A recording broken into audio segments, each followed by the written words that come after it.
everybody, Jack Dangerous here with another video, and welcome back to Film Review. Today we are going to be reviewing the new hit blockbuster that came out just last month, Avengers Endgame, as you can see right behind me. So, what is Avengers Endgame all about? Well, I'm gonna wait to say anything about that. I'm first gonna do the non-spoiler review part of it, and then I'll do the spoilers. So without further ado, let's get into the non-spoiler part. And I will be sure to give you guys a spoiler warning once I get to the spoiler part of the review. So, what is this movie about? Well, this is definitely going to have spoilers for Avengers Infinity War. So, if you haven't seen Avengers Infinity War yet, I suggest you click off now. Because even explaining the plot of this movie without giving any spoilers for this movie will give spoilers for Infinity War. So go ahead and watch Infinity War if you haven't already. Okay, so you either A, don't care that this spoils the ending of Infinity War, or B, you've already seen it.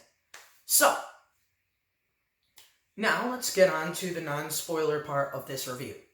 So, this movie is about how the Avengers deal with the aftermath of Thanos' snap from the previous movie. So, the whole idea of this movie is now they gotta try and find Thanos, defeat him, and somehow reverse the snap. I'm gonna get into the basics of the movie without spoiling anything. The graphics in this movie were amazing. Thanos looked amazing. A couple other characters that were CGI looked very good. I'm not going to get into detail with that because that's a spoiler. So, yeah. There were also a lot of emotional scenes in this movie that really struck. Like, there were a couple of scenes that, if I'm being honest, I shed a tear at a few scenes. Alright? I'll be honest. Okay, so there are a couple of sad scenes in this, but this movie does an amazing job of keeping you on the edge of your seat the entire time you are watching the movie. Every second of the movie. Now, it's a 3-hour movie. For me, it felt like less than 1 hour. I was sitting in there and it was over before I knew it, and I was like, wow, that was a really good movie. A 3-hour movie that doesn't feel like it's 3 hours. Which is really what a movie like that should be. I believe that since this was the ending of certain characters' stories, I think that they gave certain characters a really good send-off. For instance, a lot of the main Avengers got their perfect endings. The endings that, while they may seem harsh when you see them in theaters, is actually quite fitting to the overall plot. So yeah, there's a lot that goes into a movie like this, and I have to respect that when I talk about this movie. I really love the fact that they were able to keep you engaged at all times. None of the dialogue or the backstory parts or any of the parts that give you outlook to anything else happening, none of that seemed boring. There wasn't a single second that I wasn't entertained. Does the movie have its problems? Yes. Every movie has its issues. I don't know about pacing. Certain parts of the plot didn't really make sense. But I'm going to get into that in the spoiler part of the review. So if you haven't seen Avengers Endgame yet, I recommend you go watch that before you watch the rest of this video. Because Avengers Endgame is a really good movie.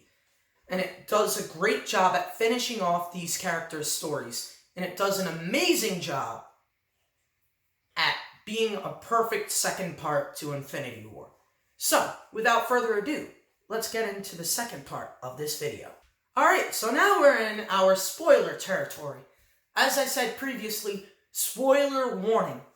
So, if you have not seen Avengers Endgame yet, either A, go out and watch that movie before you finish this video, or click off this video right now. Because this is going to have major spoilers and going to get really in-depth with the plot. Or if you don't care about spoilers, go ahead, stay here. I ain't got nothing against that. So, this movie starts off, right off the bat, taking place immediately after the snap in Infinity War. We immediately get to take a look at how this affects Hawkeye. So, we see Hawkeye's daughter with the bow. She's about to shoot the arrow at the target. Bullseye. So, everyone's just having a good old time. At this point, Hawkeye is still under house arrest because of the events of Civil War. And then, all of a sudden, he turns around to go talk to his wife and nobody's there. And then he looks behind him and his daughter's gone. And then you see a little bit of dust in the background. We all know what that means. Yeah. So, now we get the opening Marvel credits. Which, nice kick to the nuts again, Marvel. Really. You had to delete half the characters from the Marvel opening too. Just as an extra kick in the balls from the last movie. Are you joking? Marvel loves giving us the kick to the nuts with these movies, I swear to God. I mean, first, you had to do the post-credit scene thing. Then you had to make the title of Avengers Infinity War fade into dust. Then at the end of Ant-Man and the Wasp, you had to kick us in the nuts with that post-credit scene. Now this. Come on. As if the opening scene wasn't already a big enough kick to the nuts. Anyways, continuing on. So, Marvel opening, yes, it's very fitting. And then we move on to, now we're on the Guardians of the Galaxy ship, and it's only Tony Stark and Nebula. They're stranded out in space. Food and water's run out. Oxygen's about to run out. They have no clue how they're going to survive this. They have no clue what they're supposed to do. They just have enough fuel to make it a little bit further. Actually, fuel's run out by then. So, Tony Stark records his message that you see in the trailer. And then Captain Marvel shows up to save the day. Which, that's another thing I like about this movie, is the way they incorporated Captain Marvel. Because I was afraid that she was going to be too big of a part of the movie. Because of the fact that she's such a new character. And I believe that the overall focus of this movie, I'm sorry for the noise in the background, I cannot do anything about that. But the overall point of this movie should be focusing on the original Avengers, not any of the new ones. Which is why I think they got rid of the other Avengers in the previous movie. So, now moving on.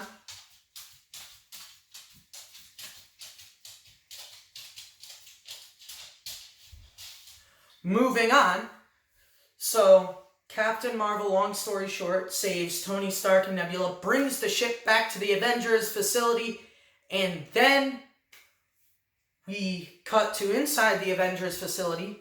Tony Stark is in a wheelchair now because he's malnourished and doesn't really have any muscle anymore because he hasn't been eating for like a week. So, at that point, they're trying to give him IV fluids to keep him going. And then we get to the argument between Cap and Tony Stark, where Tony said, I said we'd lose. And you said we'd do that together. But we lost and you weren't there.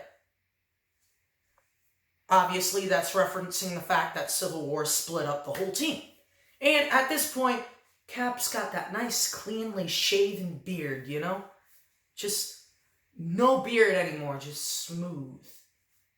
Which, you know, kind of a small detail. I don't know why he even had the beard at all then. Probably some underlying reason that I didn't think of. And really quickly, I'm going to get off topic a little bit here. People say that there is not much character development in this movie. That's not the case at all, because this is the ending of their story. So they're developing, like, how their plot's going to end. Like, this is the ending of these heroes' stories. So why would there be any character development? So, anyways, continuing forward, we cut to now. All of these shots that were in the trailer, this is still the first 20 minutes of the movie. This is within the first hour of the movie. So, now, the Avengers gather up, they come up with a plan. Alright, we figured out that there's a signal coming from Titan 2, or the Garden, whatever you want to call it, that was similar to that of when Thanos snapped. So, that's probably where he is. Let's go and find him. So, all the Avengers go together, they hop into the Guardians of the Galaxy ship, they go straight towards Titan 2, barge right into Thanos' hut, and they chop off his hand, just like they probably should have done before the snap instead of going for the chest. Thor's an idiot on that one. So, Thanos' arm gets cut off, and what do we find out? None of the Infinity Stones are in the gauntlet. Plot twist. Can somebody say plot twist? Marvel loves these. It's a good thing. I'm not complaining about it. Actually, I prefer a plot twist to just the same thing happening over and over again. But now we get to the point where everyone's trying to figure out, what the hell do we do? And then Thanos reveals, I used the stones to destroy the stones, reducing them to atoms. Technically, if you really think about it, he couldn't have destroyed the stones completely. They're just not usable anymore, because he turned them into molecules. So now, nobody can put them in another Infinity Gauntlet. He used the excuse of, it's too much temptation. Let's be honest, he probably just doesn't want anyone reversing it. If we're being honest, that's probably the real reason. Making sure I'm not knocking stuff over behind me, because in the last video, during editing, I noticed I knocked stuff over. So, continuing forward. Can we have a continuing forward counter on this video? Because how many times have I said that already? Alright, so now, going onwards with the plot. That's another thing I keep saying. Alright, continuing. So yeah. Then Thor takes his axe and cuts off Thanos' head. To which everyone says, what did you do? And then Thor replies with, I went for the head. So yeah, now, here's the big shocker of the movie. One that nobody expected. 5-year time jump. 5 years into the future now. It's post-apocalyptic everywhere. People are still trying to get over the fact that half of all life is gone. There's smog covering New York City. Half the buildings are empty. Over on the other side of the world in Tokyo, half those buildings are empty. And we cut inside the Avengers facility, where now they're trying to help out other planets. Captain Marvel's doing her thing on other planets. Rocket's got his missions. War Machine's got his mission. And then you figure out, obviously, that Hawkeye is still alive. We know that already, but he's turned into a cold-blooded murderer. And Black Widow wants to go and find him. So she does. She goes out and she tries to catch up to him. And we'll get to that later on, because now we're going to Captain America and the therapy group thing that we saw from the trailer. Trying to get these people to move on while he can't move on from this whole thing. And we have that little scene, and then it cuts back to the Avengers facility, where now Cap is talking to Black Widow because she's about to go out and find Clint, or Hawkeye, whatever you want to call him. So she goes out to find Hawkeye. Oh wait, no, there's a few things that happen before that, I think. Or is there? I don't know. So anyways, Ant-Man comes back. And do you want to know how Ant-Man comes back? A rat runs over the controls.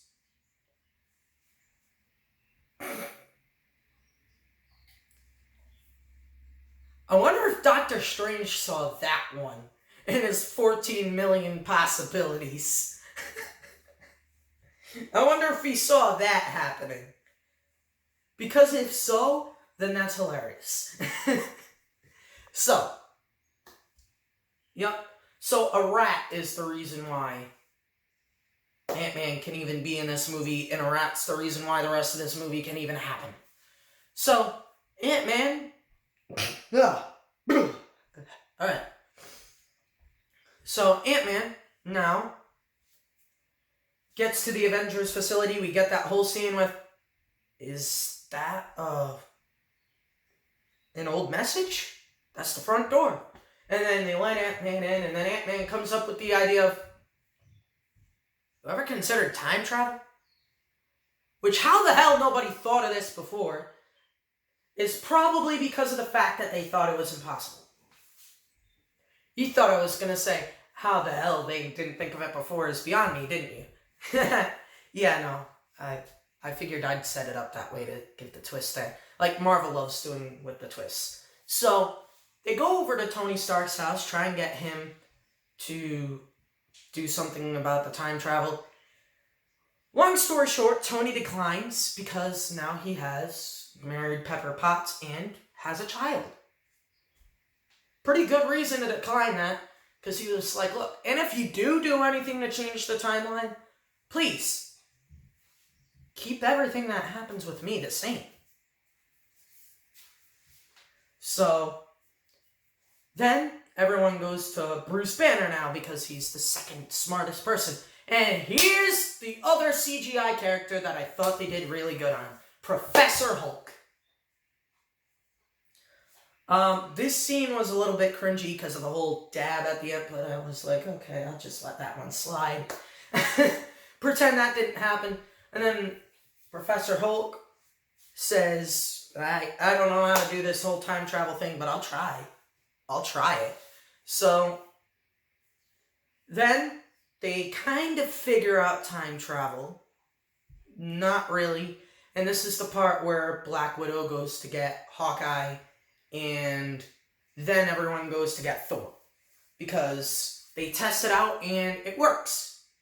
Well, it works.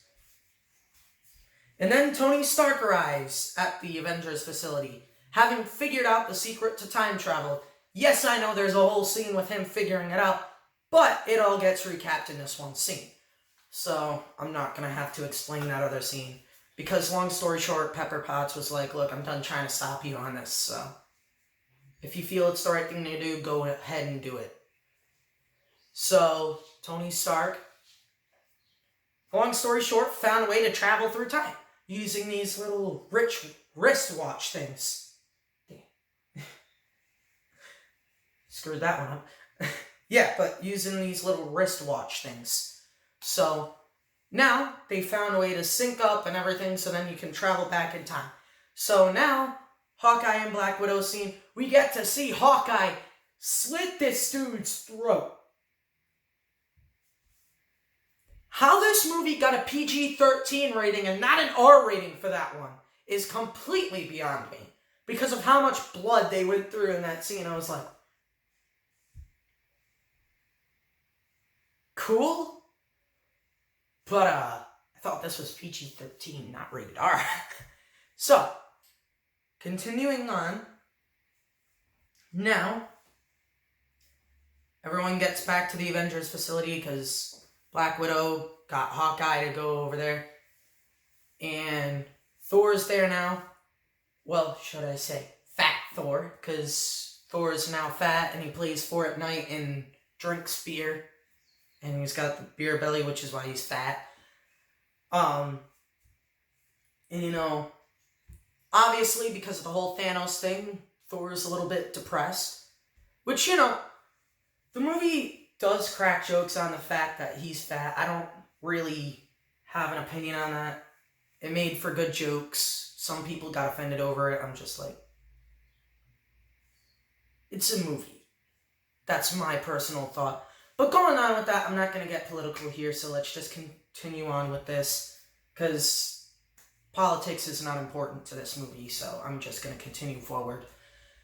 So now everyone's gathered together, and it's time for the first hour of the movie to be over.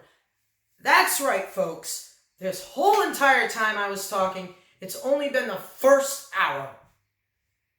Now, second hour of this movie and third hour, we're gonna do this. Now I'm gonna be talking a little bit faster because the pacing of this movie also builds up at this point. So now, they figured out how to use time travel, and Clint is now going to be the test subject to be sent back in time. He gets sent back in time to before the snap to be in that time period. He's able to see his wife and children again, to which obviously he's very happy about it. And then he gets brought back into current time before he can spend any more time with them. Alright, so now getting that part of it out of the way.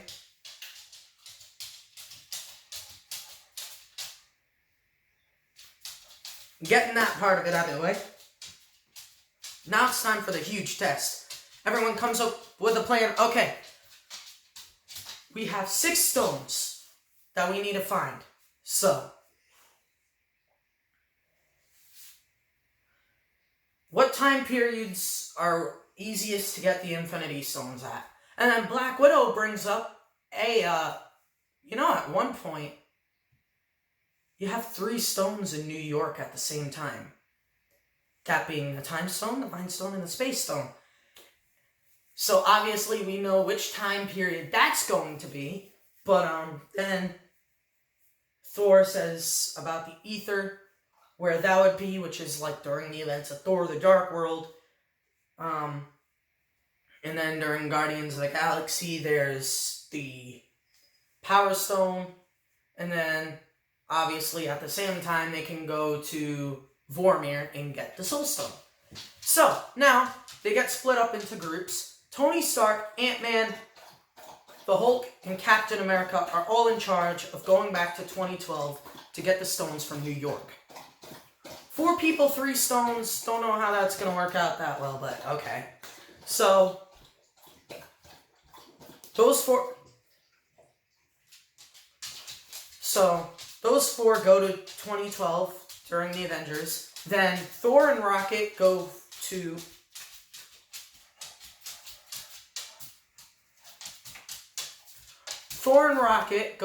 Thor: The Dark World back in 2013 for that stone. And then Nebula, War Machine, Hawkeye, and Black Widow go to Guardians of the Galaxy 2014, so then they can go to Vormir to get the Soul Stone, and go to where Peter Quill is at the time to get the Power Stone. So, now we've got all of that taken care of. So now let's focus on each part of it individually. The parts that have the most plot I'm going to save for last. So, let's go for the one that's probably the least amount of this one, which is kind of hard because they all take up a little bit equal screen time. But let's go to the one that seems like it goes by the fastest. First, the Reality Stone. So that one was, obviously, at the time, it was in Thor's love interest. I forget her name. Not that memorable. I'm sorry. She's not that memorable. She seemed like a very secondary character in that movie. So, they get the ether out of her. Thor talks to his mother again and gets his hammer back. He gets Mjolnir back. So, he brings Mjolnir back into the future along with the ether and all of that. And I'm not really going to get into that because I want to save some of the plot for if you guys are watching this spoiler review before watching the movie. I want to save some of it. You know, I'm not going to ruin it all for you. Not only that, but we only have so much time that we can work on this video. So, going forward, now let's get to the main other parts of collecting the stones. Other shortest one being the Power Stone. Power Stone, we get this funny scene where it's like a third-person view of Peter Quill doing the singing and the dancing, but since he has headphones on, you see it from an outside perspective and you're not hearing the music, and it's actually pretty hilarious because he's sitting there dancing and everything to no music. And I love the part where War Machine looks over to, or Rhodey, looks over to Nebula and says, so he's an idiot. And then Nebula says, yeah.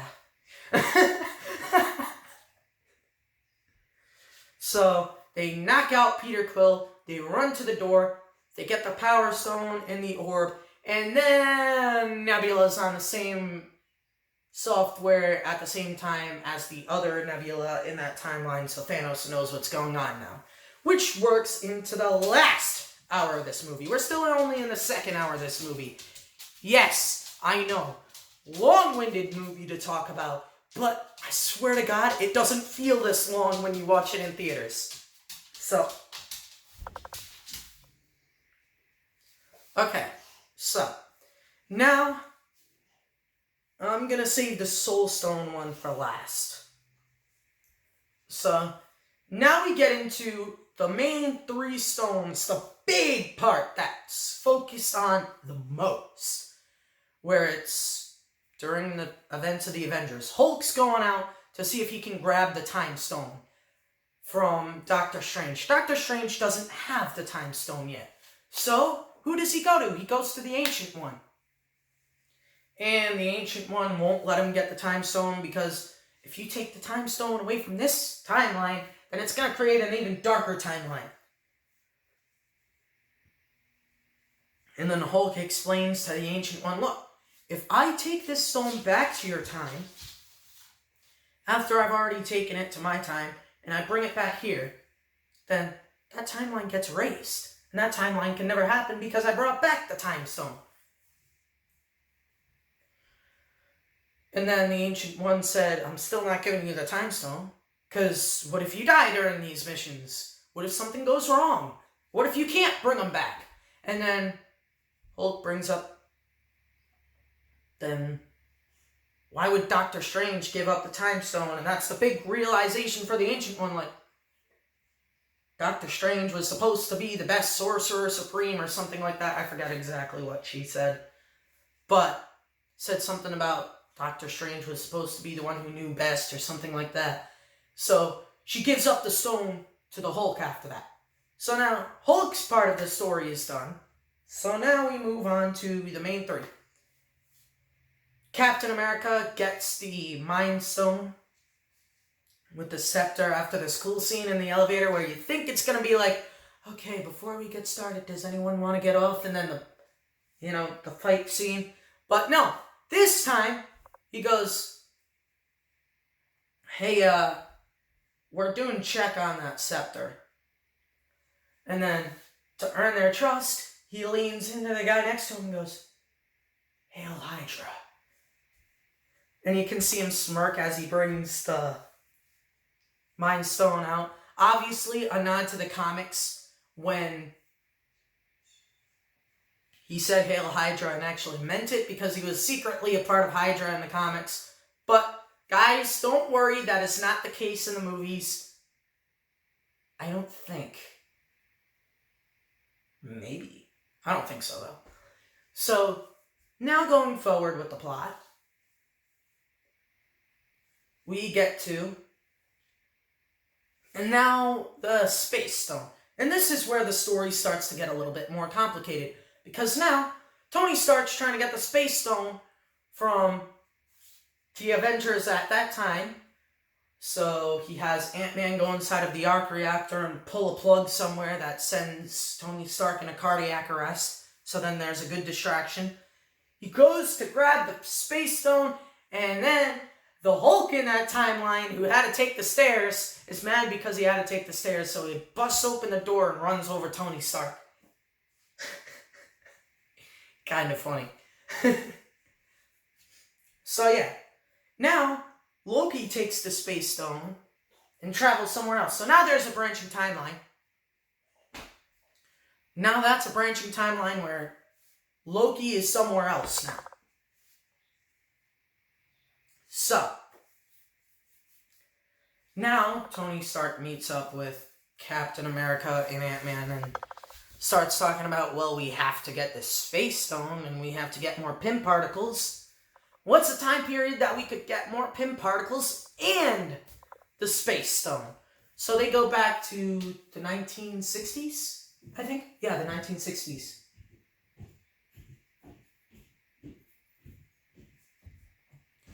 So they go back to the 1960s, to which Howard Stark is there, Hank Pym is there, and Cap is still frozen in ice at this point. So nobody knows who's in the elevator. So Cap goes to get the Pym particles, and Tony Stark goes to get the Space Stone. Cap gets the Pym particles and then sees Peggy, to which he wants to be with her again. That works into a later part of the movie. Not really going to talk about that yet. So now, working back into the plot, Tony Stark grabs the Space Stone, throws it in a briefcase, and then here's Howard Stark. So they have a conversation, and then get to the top of the elevator, and then there's this nice moment where Howard says he'd do anything for his kid, and he's not even born yet, obviously talking about Tony Stark. And then they got the stones and the Pym particles, so they go back to the present day. Everyone's got Infinity Stones. Oh! That's right, that's the part I forgot to talk about. Soul Stone. So, there's only 2 Avengers left to go get a stone.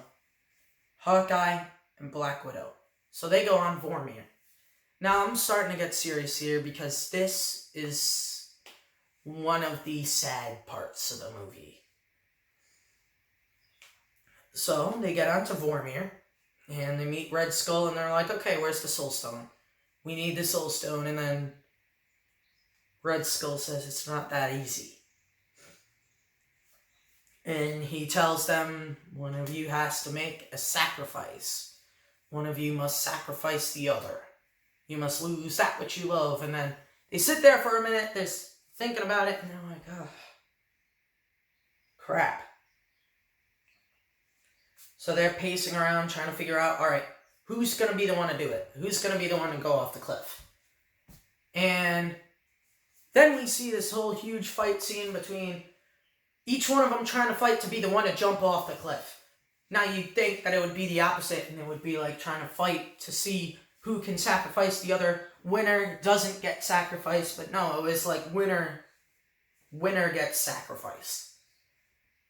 So we think Hawkeye's going to win this one, and he jumps off the cliff, and then Black Widow ties him to the top of that cliff.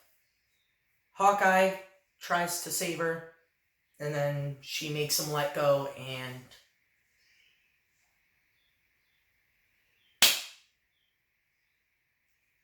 Black Widow's dead. So, Hawkeye's got the Soul Stone now. And now it's time for the third hour of the movie. Now we're in the third part of this movie. The third hour has officially begun. The final hour of the movie. So, where we're at now is everyone comes back, and now everyone realizes that Black Widow's gone.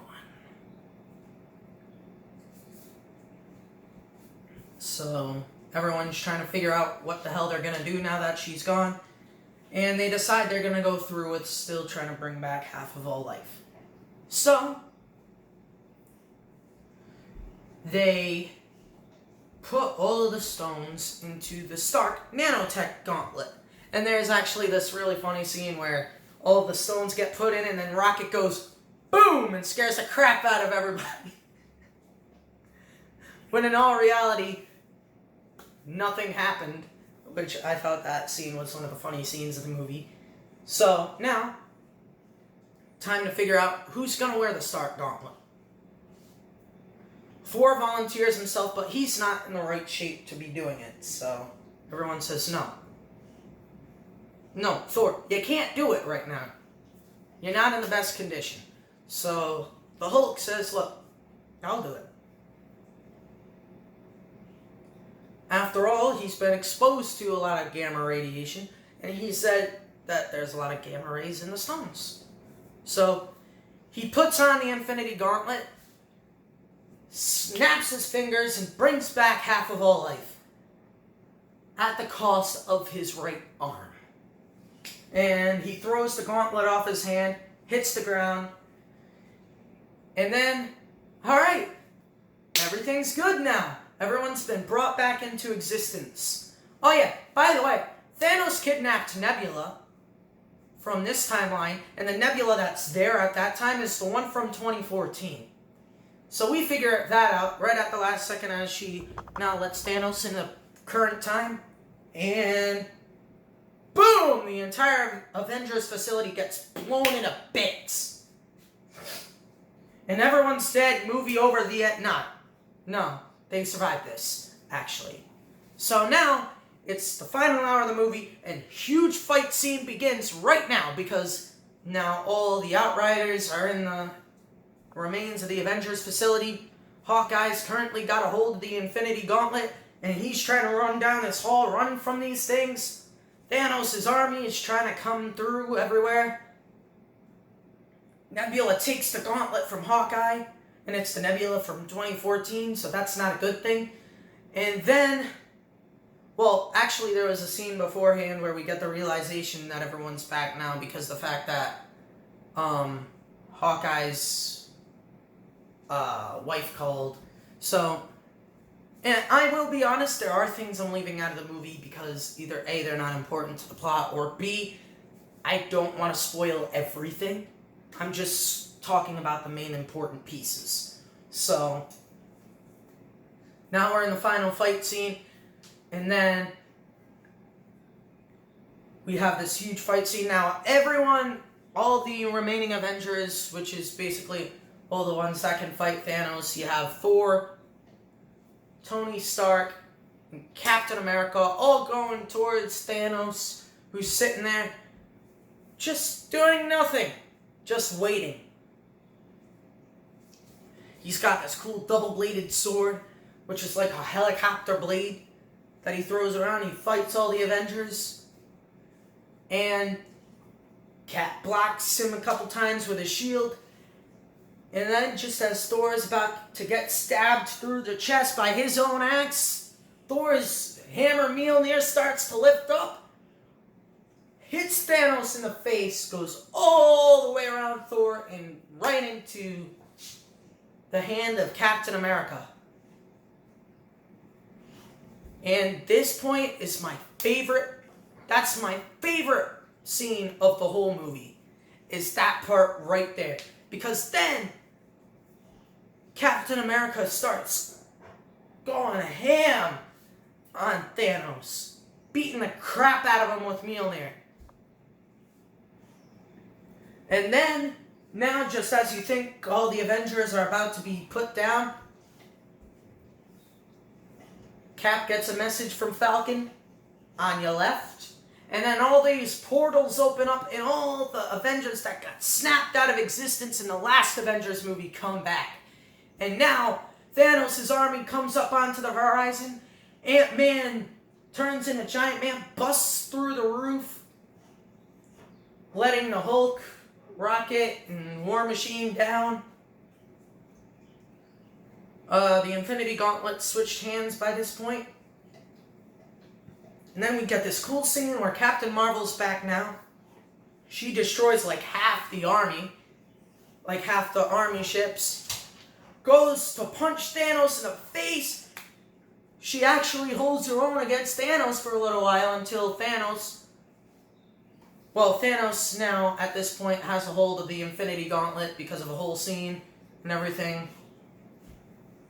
Thanos has a hold of the Infinity Gauntlet and he's about to snap his fingers, then Captain Marvel grabs a hold of Thanos' hand, and Thanos pulls out the Power Stone from the gauntlet, takes it in his fist, and punches Captain Marvel all the way across the field.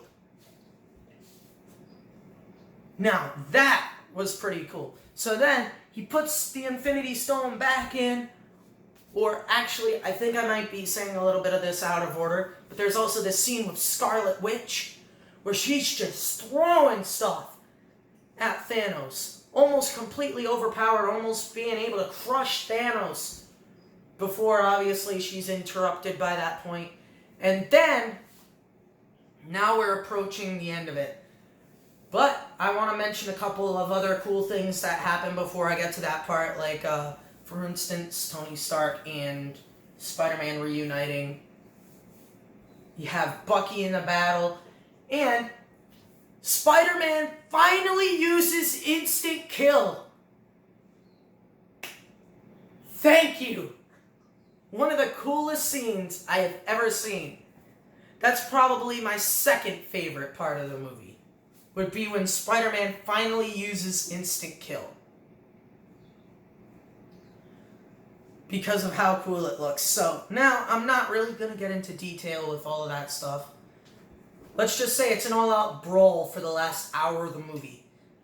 And this cool music plays, and then now we have the final part where Thanos is about to snap his fingers and erase the entire universe so then he can build a new one. Yeah, there's a whole thing with that. Doesn't really make any sense, but who cares? And then he snaps his fingers and... except there's no snap sound, it's just... clink. And he looks at the gauntlet. Oh, hell, the stones are gone. And then we pan over to Iron Man, who has all of the stones on his gauntlet. And then...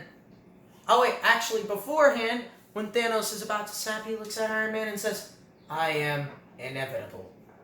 Clink.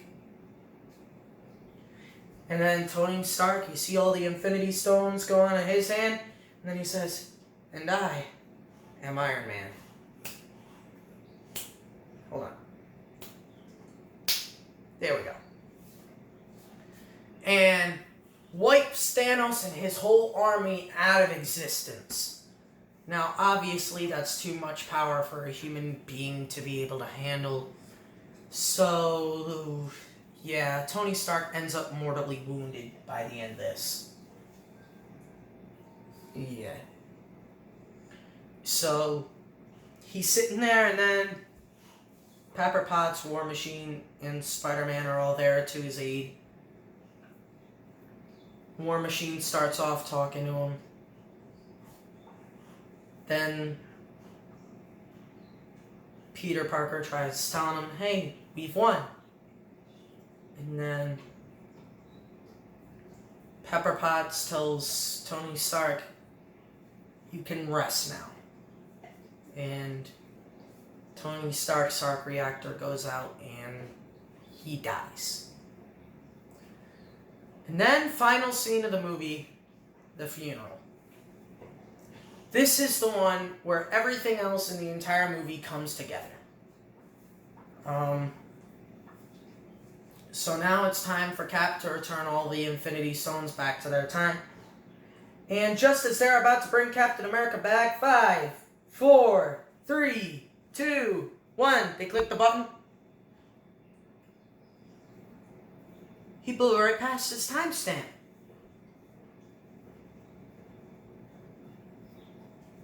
And then, look over to the bench, and there's Cap sitting there. Falcon walks over, and Cap hands Falcon his shield. And that's it. Cap got to live a happy life with Peggy Carter. Hulk finally made amends with Bruce Banner, and they were able to become one person. The suit that saved Tony Stark in the first place inevitably ended up being his demise. And all of the fallen Avengers from the previous movie are back. So, long story short, that's it. There's a couple of things that I did leave out because of how they were in the movie and because of the fact, like I said, I don't want to spoil everything for you guys. I want to leave something for you guys to see in the movie. I'm only mentioning the most important parts, but there are some good parts in there that I did not mention. There are some scenes with Doctor Strange that are amazing. There are some fight scenes in there that are amazing. There's Easter eggs in there that are cool. Like there's a Howard the Duck Easter egg somewhere in the movie, which is pretty hilarious. I noticed that on like my second viewing. So, yeah. That's pretty much it. So that's Avengers Endgame for you guys. And my next episode, I have no clue what movie I'm going to do next. I might continue with the Avengers theme and review these two over here. Or, I might move on to a different Marvel movie. But until then, thank you guys so much for watching. Please remember to like, comment, and subscribe. And I will see you all in the next video. And as always, this is Jack Dangerous, signing off.